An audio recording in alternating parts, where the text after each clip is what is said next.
Hi, this is Privateer Station, and today we're bringing you day 318 of Russian invasion into Ukraine Chronicles, as always done in a conversational format between Olexiy Arestovich, advisor to the Office of the President of Ukraine, Lieutenant Colonel, and Mark Feygin, Russian opposition politician.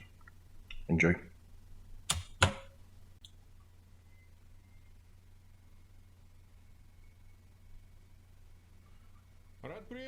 I'm glad to see you all, dear viewers, on Feygin Live. It is Saturday, January 7th, and time is 1 minute past 11 in 1 minute past 10 in Kiev, 1 minute past 11 in Moscow.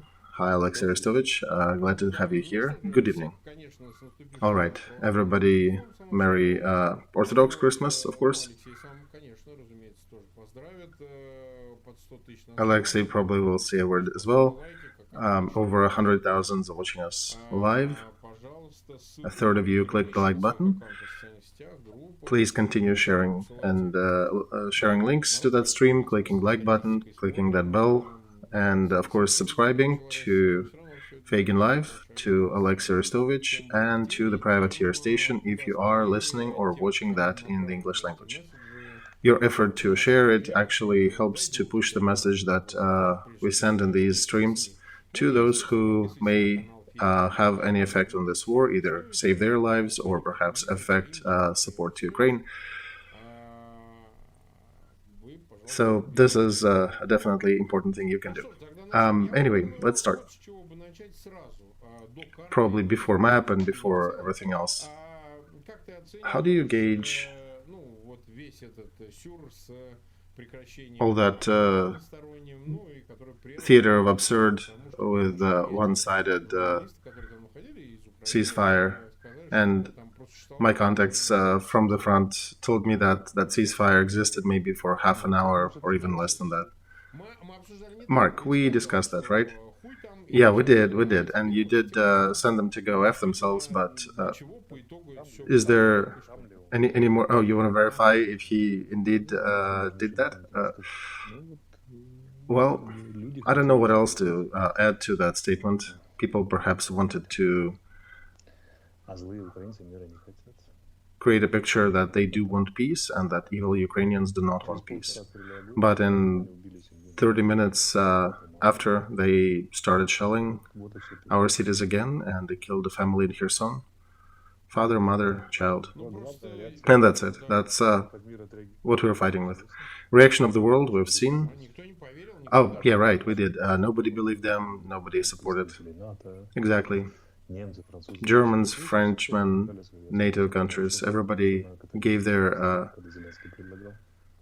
response to that suggestion, asking question, why did not you do anything for the Catholic Christmas when Zelensky suggested a ceasefire? I don't know what else to pull from that topic. Everything seems to be crystal clear. All right, let's get back to the map. A lot of people are asking about Solidar. Let's perhaps start with Solidar. Why not? Here's the map. Let's switch to Bakhmut and Solidar to the eastern front. Okay, we have Solidar. This is at see the arrows surrounding. It is semi-encircled in some sort of a horseshoe. You can see that on the map. And as our military like to say, situation is difficult, but is stable and is under control. Everything they mentioned in Russia about getting Solidar is bullshit. Them being in the center, again, BS again, because Solidar essentially is a set of different mines, and there is a little downtown there, but they have not gotten there. And of course, they're trying to cut the railroad. We don't quite see how they intend to get everything, and we've seen today in the picture in front of Bakhmut, was in the news media with the orange circles on the field. Those orange things highlighted dead bodies on the field. They just keep wasting their troops, and that's basically to highlight how Russian army takes territories. And Wagner is some sort of Orthodox ISIS, pretty far removed from Orthodox Christianity, but closer to ISIS, and very often on different psycho-stimulants going to fight and just wasting themselves there. Can I assure our viewers that they will not take Solidar? I don't know. Maybe they will, maybe they won't. We'll see how it goes. Bakhmut, they won't, for sure. Solidar, we'll see. Now, imagine if they succeeded and took both. What does it change on the front? It doesn't. Especially at that price that they're paying for it. One needs to be a big fan of taking towns to waste probably 80,000 dead and wounded just on that Bakhmut-Solidar area. Yes, just in that, for two small regional centers. All that fight for Solidar and Bakhmut, it actually brought the activity down on the whole Russian front. It's basically from Opytne to Yakovlivka. Yakovlivka is that northern arrow at 1 o'clock on the red, and Opytne is a bit to the south of Bakhmut. You can see the red arrow pointing north at the very bottom of the map, and that's basically the most active part of the map. This is where Russian troops are actively conducting offensive operations. So they essentially push the fight for pushing NATO out to the borders of 1991, to some activity on about 400 kilometers.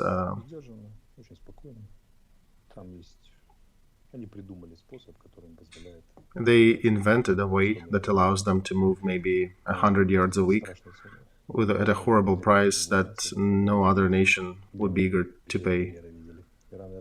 Maybe, except for Iran-Iraq war, when we saw that Ayatollahs sent their young soldiers to walk across the minefields, or in Sri Lanka when they also just tried to walk across the minefields, and that's about it. It's hard to find an example in recent history. And these are limited military successes which completely do not match the price paid for them.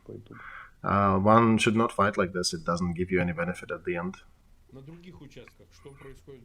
On the other parts of the front, what's happening there? On Zaporozhye, they're switching to defense, the southeast. Also, let's take a look at Donetsk, Marinka. They're trying to move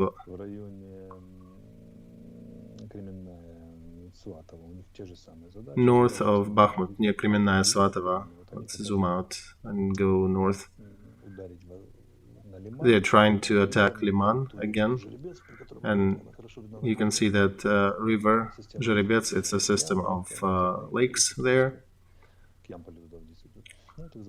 So they're trying to attack, see the arrow there, at 1 o'clock.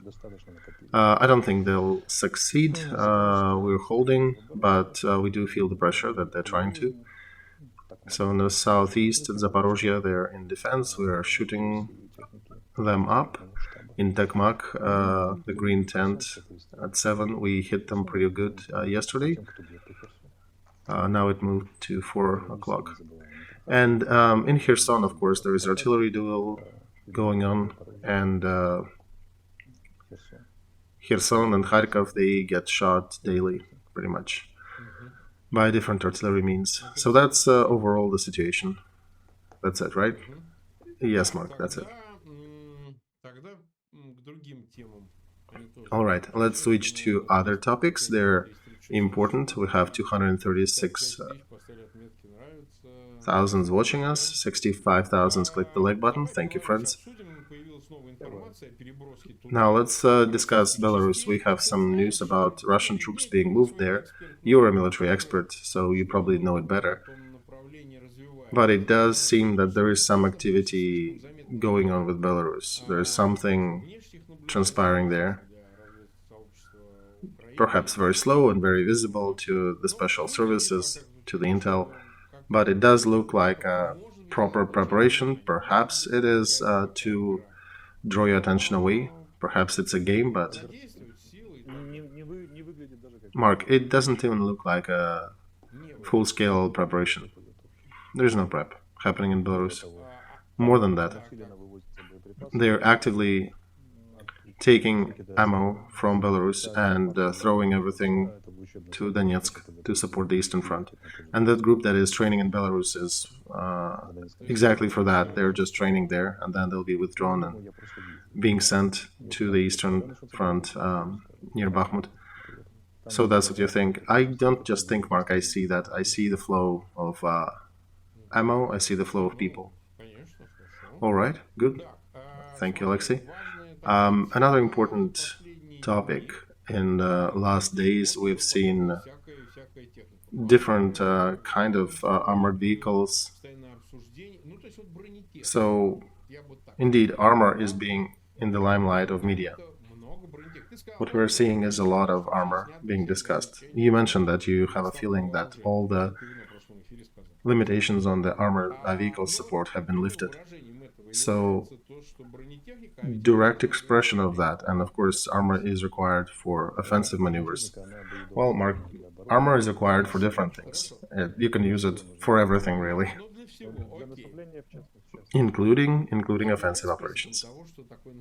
Is that a sign that such an activity is possible to expect from Ukrainian troops? Yes, but not soon. Does it require more means and equipment to be accumulated? Well, of course, Mark. We need to first get all of them here, and then second, they outplayed us in terms of paces. They are faster. We talked about who will be faster, what will happen, offensive or defensive. So they brought people to the front faster. Now we have to grind them down before we can go into an offensive. And where would you go, Olexiy? Which areas should we be looking at? You mean us or them? Russians. Where do you expect them to attack? Eastern Front, probably, and some in Zaporozhye, perhaps Kharkiv region.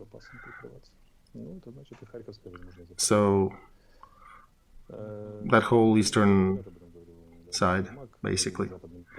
Andriy Yermak talked about that. I mentioned it with the ambassadors to the advisors of British Prime Minister. Military people are talking about that. This is not a secret.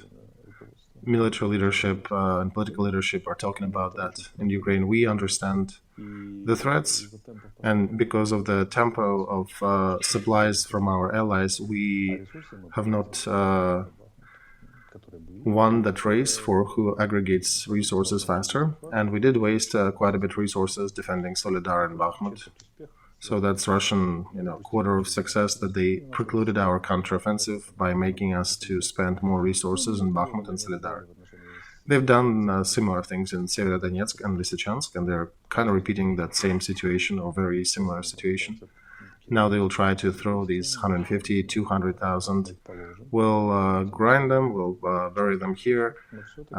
We'll spend some of our resources doing that, but I think during that time we should be able to aggregate enough troops and means to afford our next counteroffensive somewhere, and there will be something like Kharkiv-Kherson operation, something pretty. But at first we'll be sitting in deep defense, being hit on the heads with hammers, and they'll be coming to the front and dying en masse. On the operative strategic phase of it, they're more ready for an offensive maneuvers than we are right now.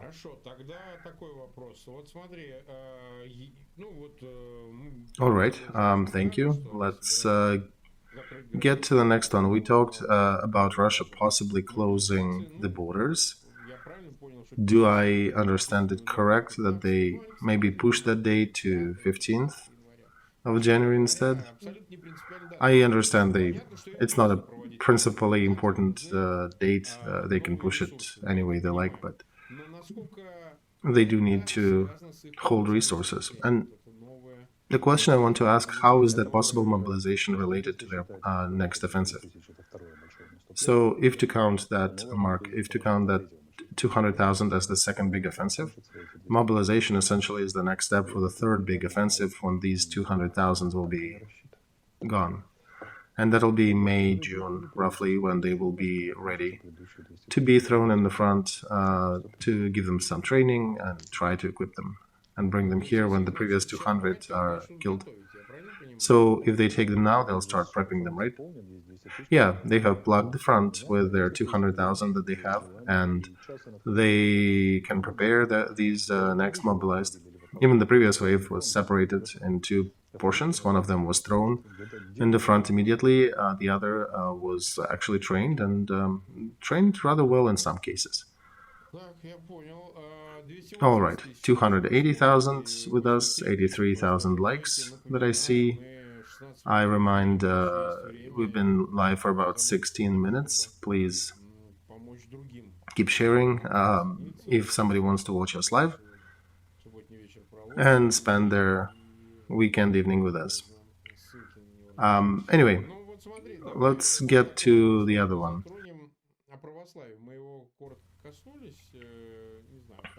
We touched upon the Orthodox Christianity briefly. How did Christmases go in Russia and in Ukraine?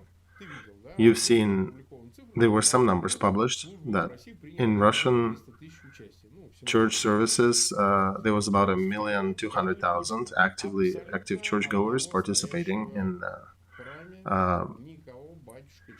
church-related festivities, and they showed a video. Putin was alone in the church. Peculiar thing, it gets dark in Moscow early. Bad weather. And somehow Putin is there during the light time of the day. So, of course, we understand it's not in the time of Christmas. It's kind of a fake setup for the video. And in Ukraine, if we look at some fighting statements between the Orthodox patriarchs, Russian Cyril is stating that he is the top of the Orthodox of the Slavic people, and in Ukraine we see some objects were taken away from Moscow Patriarchy. Kiev-Pechorskaya Lavra is being used by Ukrainian church. The service was done in Ukrainian language. So what is changing? Do you think there is any differentiation happening on the church front, so to say?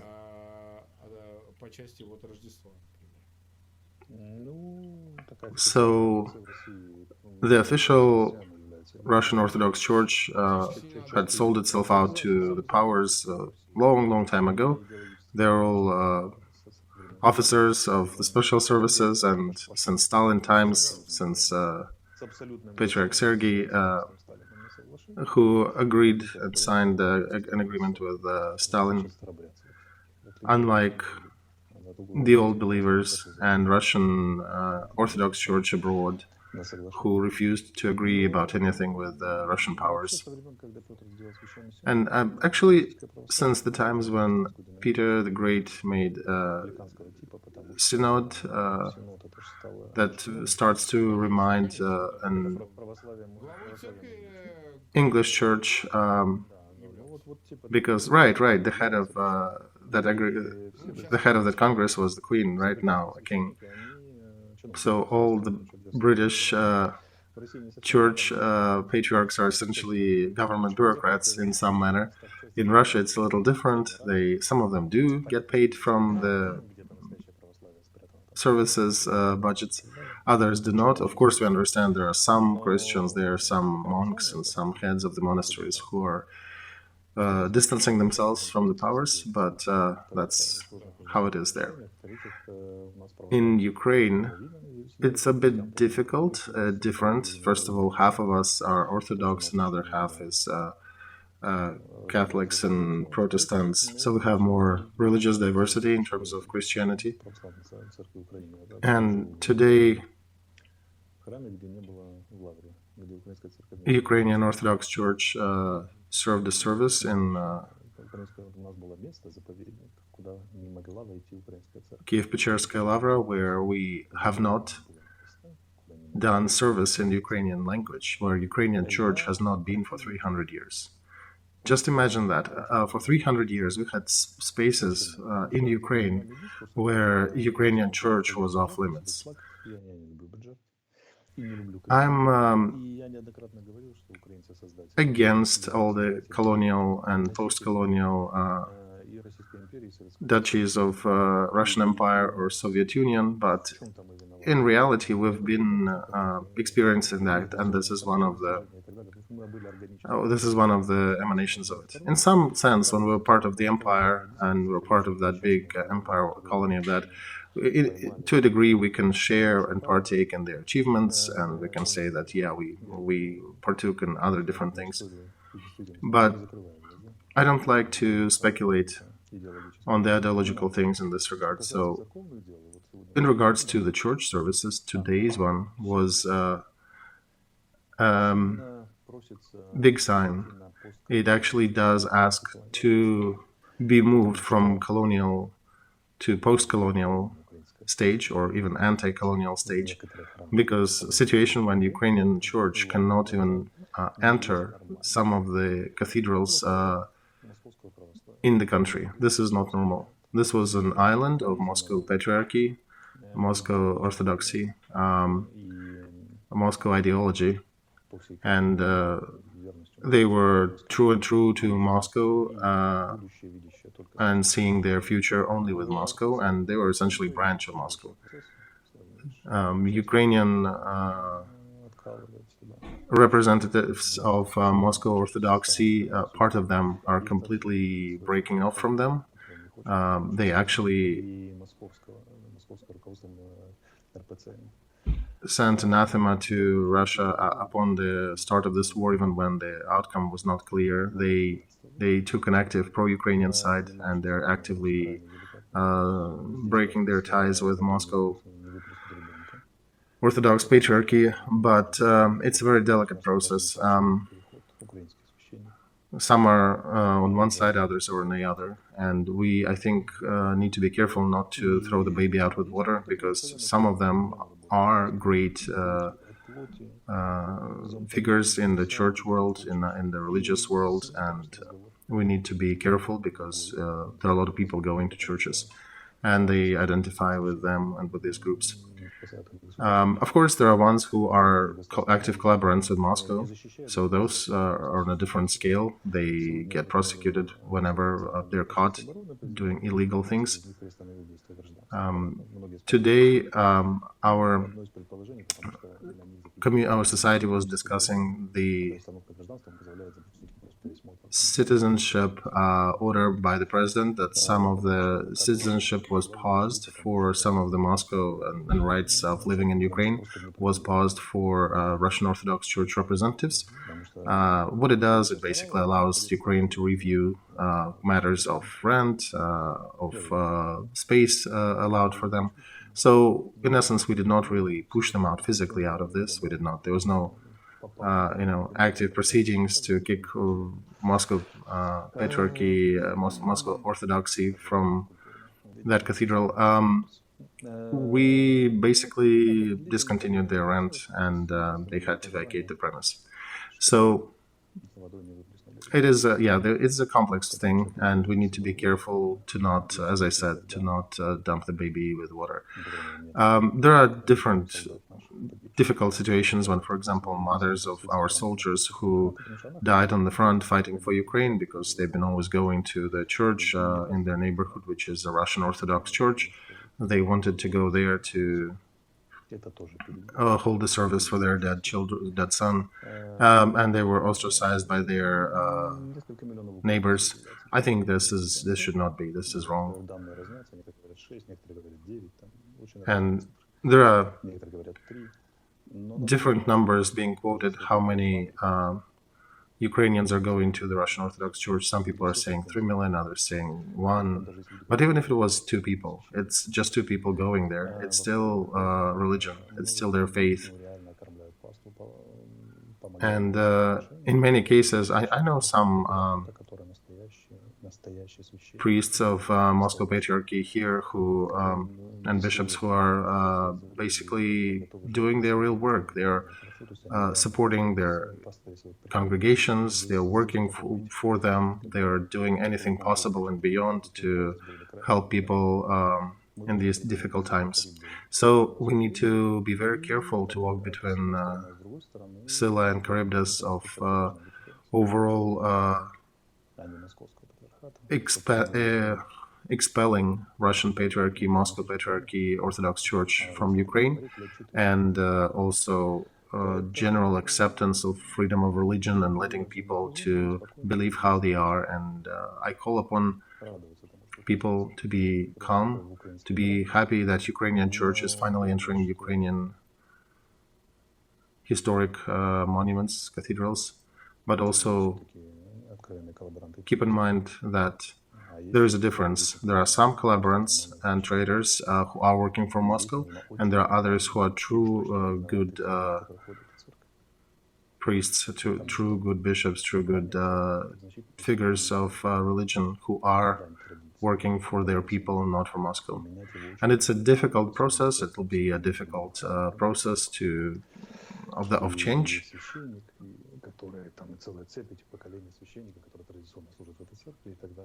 And of course, they are very deeply rooted in society in different parts of Ukraine and cities. And I call upon, if anybody in Ukraine is listening to my words, I call upon people to be gentle. Government judges by formal signs and formalities. Jesus and God, they look individually at each person. And it's a characteristic feature of Christianity, of Orthodox Christianity, that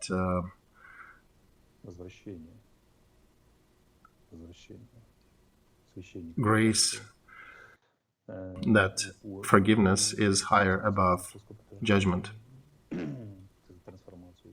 So conversion of Moscow Patriarchy into Ukrainian Church might happen, but might happen longer, and one needs to be working following that doctor's principle, do no harm, and measure, seven times by seven, measure and forgive your brothers and sisters, because one other thing we don't need is religious conflict with our people. Because on the front, there are a ton of soldiers who are in the background of Russian Orthodox Christianity,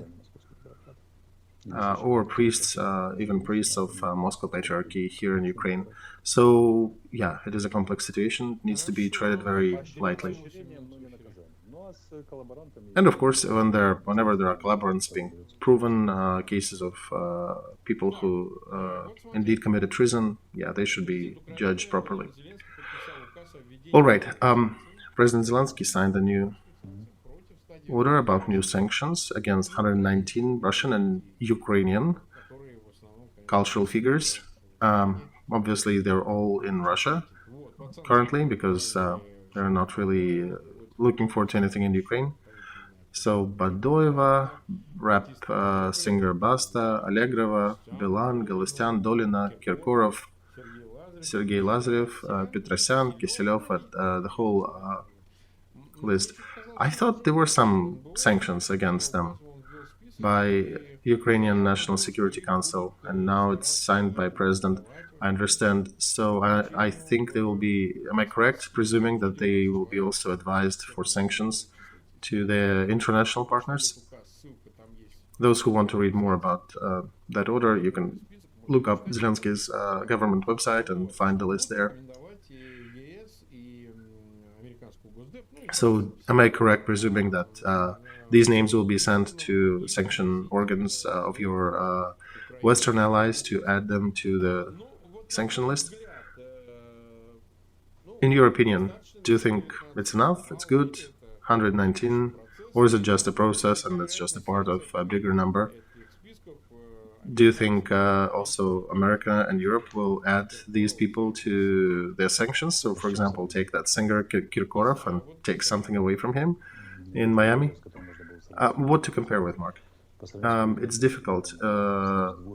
Comparing with 1500 we discussed before, probably not enough. If we compare with 2 or 5 people, that's a lot. Why were they sanctioned?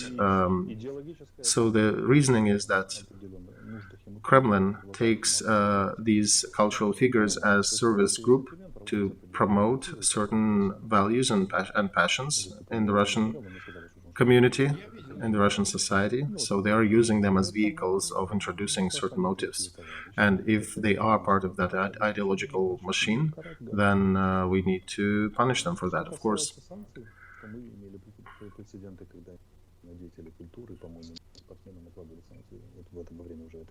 Regarding sanctions, I think we had some precedents before that sportsmen actually were sanctioned, some of them, for their active pro-Russian position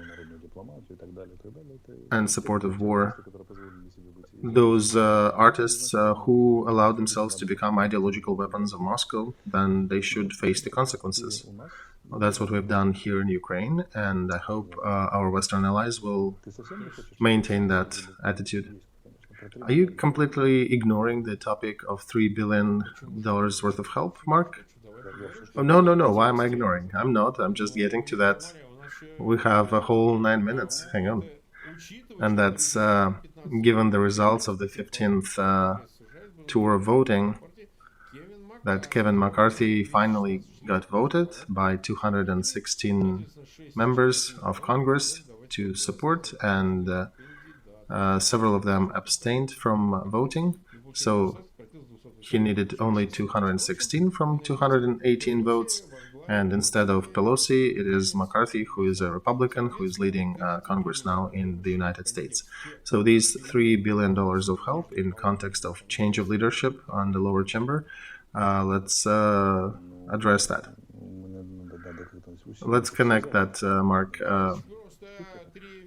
So a simple connector, Olexiy. 3 billion, is it enough? Do you think new leadership will preclude future dissemination of funds, or do you think that, the favorite topic of Lend-Lease, that people are breaking spears over?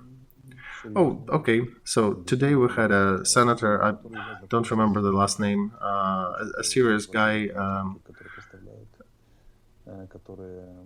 who was trying to audit the equipment that is being supplied by United States to Ukraine. He officially stated that he was amazed by the quality and the detailed documentation and tracing being available, that Ukraine tracks every detail, every asset that is being supplied to them. So that's to address, our favorite question, everything was stolen and sold? Exactly. So that's how it is in this case. As for voting and future voting, I hope the upper and lower chambers of American legislature will be carrying out their duties and voting accordingly whenever it comes out. How about Macron's position? Did you read, Mark, about transfer of wheel-based armored vehicles, heavy armor based on wheels? He's the first one who actually broke through that dam. There were a lot of talks, and then Frenchmen all of a sudden do that trick and supply us these equipment, and they're actually doing it faster than the United States in some categories and some positions. And now they're talking about principal change of French politics, because Macron, New York Times, at least according to New York Times, made a decision that it's impossible to negotiate with Putin, and then one needs to do an act as every other member of members of coalition. So he gave us a present worth of $3 billion of equipment at Christmas time. Just the self-propelled howitzers, Paladins, they are amazing. Americans were usually giving us older models, and they're finally starting to give us very, very modern howitzers now. They also added Sea Sparrow rockets, missiles. Sea Sparrow, right? Yeah, Sea Sparrow. So they're ground-to-air type of missile, and some evil tongues on the Russian side are saying that Ukrainians refitted some of the old air defense systems to launch these Sea Sparrows, and they're finally being given. So it means that there was a sophisticated program that started earlier, that took some refitting, retraining, and now our air defense systems are becoming more effective. Now we're also getting some new HIMARS. Tell us more about those. Not the ammo, but additional HIMARS machines. So, not ammo, vehicles themselves. It'll become more fun for our opponents to go to bed across the front.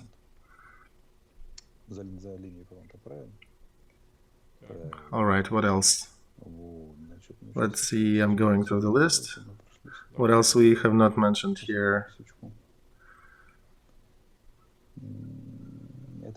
And these are just open positions. There are also closed positions that are not being published. And that's understandable logically. Let's see what else. Bradley. They're giving us Bradleys for the first time.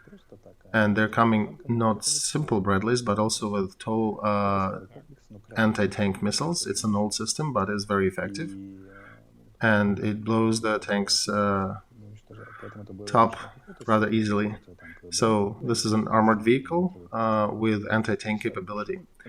50 vehicles, you can equip 2 battalions with that, if you divide them properly. And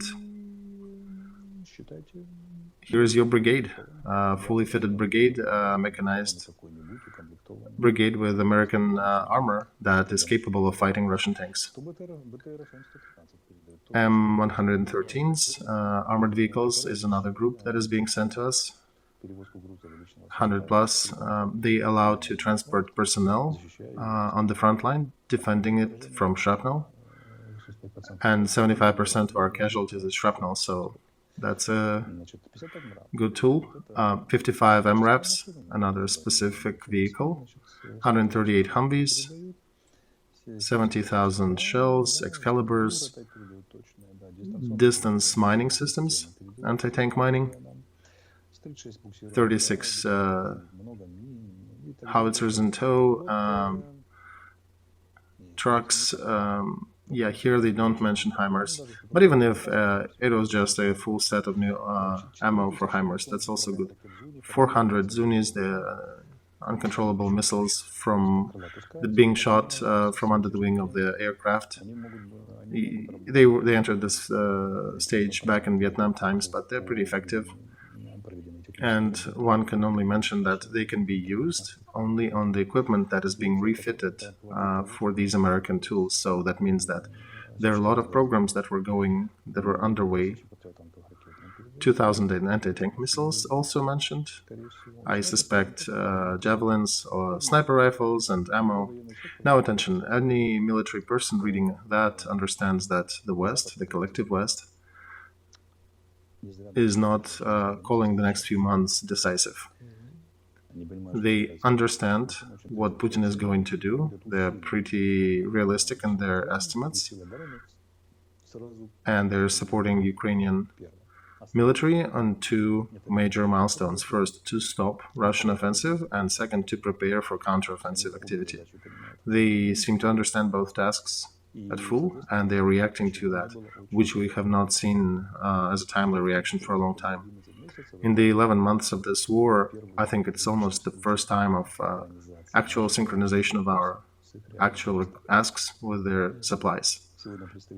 Today, the representative of Pentagon was making their statement and said that we always synchronized with the Ukrainian asks. When they asked for artillery, we gave that. When they asked for something else, we gave that. With some edits, yes, I would say they were synchronizing things, but from the American point of view. right now what is being given is very indeed synchronized with our actual asks. In my memory, this is the first time. I think this means that the West starts to gauge this war more soberly, more realistically.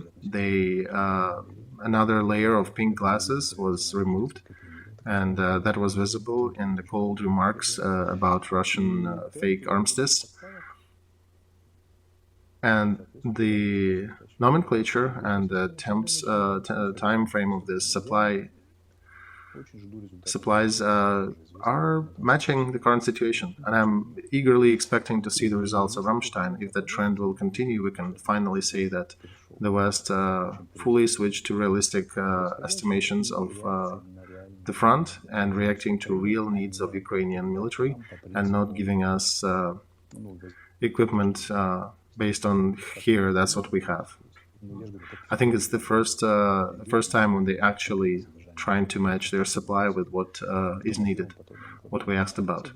If the trend continues, it'll be a really good one. It means that regardless how many thousands Putin manages to gather and throw in the front, 200,000, even 500,000, we should not be afraid. We'll bury them all here. And we'll go in the counteroffensive and kick them out and take our territories. This is a very good news. Of course, it went under the radar because it takes some analytics, some understanding of what is going on. Journalists like jumping at the loud news. This one takes more analytics to unpackage. And the fact that France is jumping ahead of others also is a good sign. They're starting to compete between each other, our Western allies, who helps us faster. And I'm suspecting that some of the French military industrial complex is also looking at that, saying, hey, we're losing villains here. We should also help them more actively. And then last week, there were a lot of support from Sweden, from Czech, from Slovakia, basically all European countries at some point mentioned that they are increasing the production of ammo, increasing the production of artillery shells and other kinds of ammo.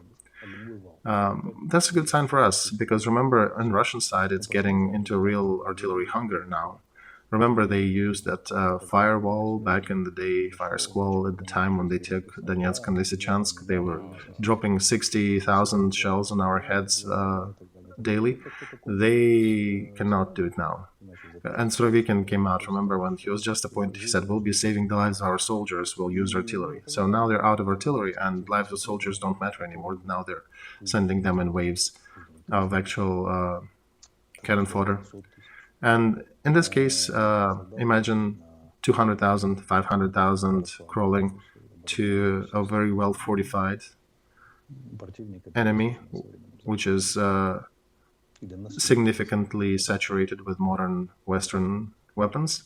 This is basically a dead end for Putin's military plans and for Putin as a political figure.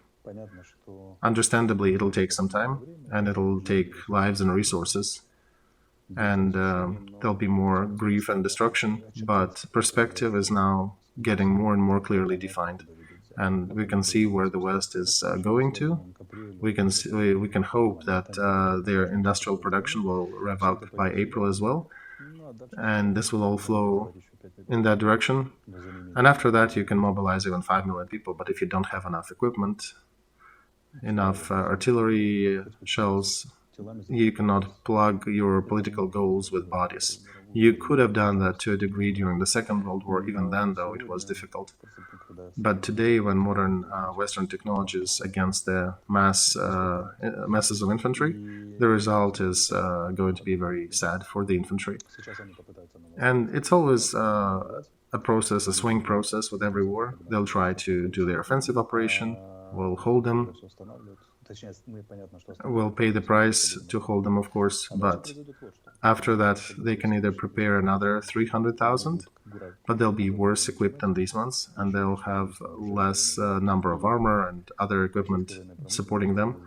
Even if Russian military-industrial complex figures a way to get explosive by some great trade schemes, they will not be able to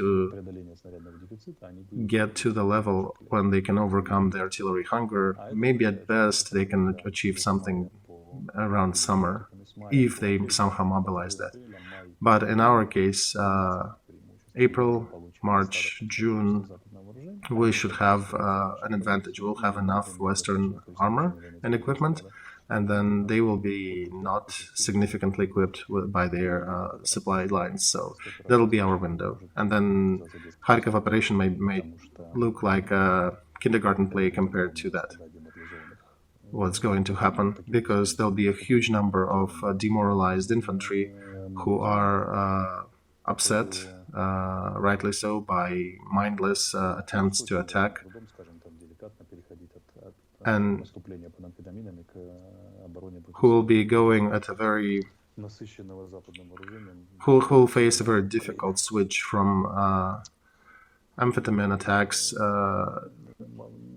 on the battlefield into trying to defend themselves from the modern Western equipment. In some cases, I suspect it will be just a carnage, because when they cannot dig themselves proper, when they cannot organize proper defense, and they're just sitting ducks in the field and they're getting shelled by artillery, HIMARS, and then the armor rolls in.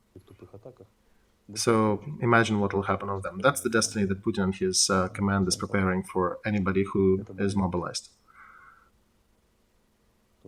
This is what is called in military complete destruction and defeat. Utter destruction. So at first, yeah, there'll be a step when we'll have to drink our bitter drink to defend ourselves from their offensive. But after that, there'll be carnage. There'll be a significant operation from Ukraine. But the West supplies, in essence, these decisions. Rammstein is next. It'll be like a flashlight that will light up the perspectives in a big tunnel. It'll light up both spring and even all the way to summer. All right, we're almost done. Just a couple more minutes. I don't know if you know, Olexiy, that Russian propaganda is full with this meme, and it says "Burial of Putin, karaoke comedy." We can recognize your face, and it appears that you got back to the older things, that you, as if participating in some show with Putin's funeral, and Yuri Gorbunov engaged you, and you actually played in a comedy where you're burying Putin. What are you doing with it? Yeah, kids burying a horse. It's an old actor story. Don't see any symbolism here. Well, no. It's Putin there. No, it's actor stuff. You know how actors work. I got called by a friend and said, "Hey, we're shooting a thing. Come over.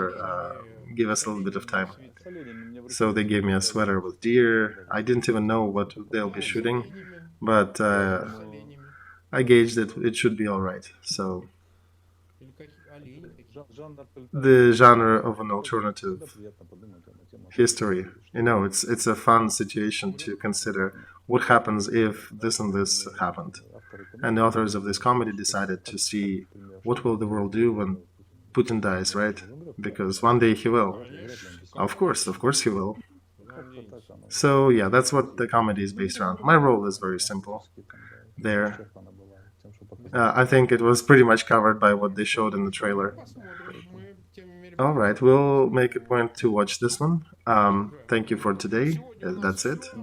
What? The knife? Oh, I enjoyed plunging that knife into that character. Yeah, this is... okay, there's a significance to it. Thank you. Thank you all the viewers for being with us and spending these 49 minutes with us today. Do not forget to share, click the bell, and subscribe. This is very important. This is a little thing you can do to help us share that information and get more people to see what they need to see and understand about this war. And subscribe to the Privateer station as well if you are listening or watching that in English. Our next stream will be when? Olexiy will be on Tuesday. Okay. Then watch other streams and we'll see you later. Thank you. Goodbye.